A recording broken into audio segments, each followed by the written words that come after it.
तो चलिए आज हम बनाते हैं सूजी मोंडा पिठा। इसे बनाने के लिए एक पतीले में 1 कप दूध और 1.5 कप पानी लेंगे।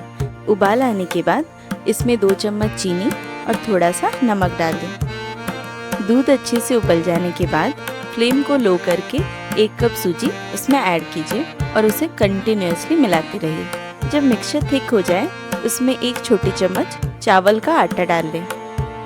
चावल का आटा डालने के बाद उसे लगातार मिलाते रहिए और वो धीरे धीरे थिक होता जाएगा। जब मिक्सचर इतना थिक हो जाए फ्लेम को ऑफ करके इसमें 1 छोटी चम्मच घी डाल के इसे ठंडा होने के लिए छोड़ दीजिए। ठंडा होने के बाद अब इस डो को एक पतीले में निकाल लें।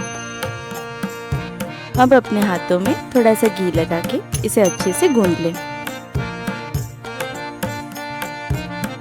डो को अच्छे से गूंदने के बाद इसके ऊपर थोड़ा सा घी लगा लें।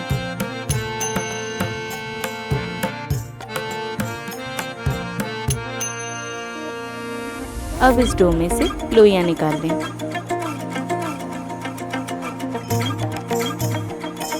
अब इन लोइयों में कोकोनट स्टफिंग ऐड कीजिए। अब इन बॉल्स को अपने हाथों से फ्लैट कर लीजिए।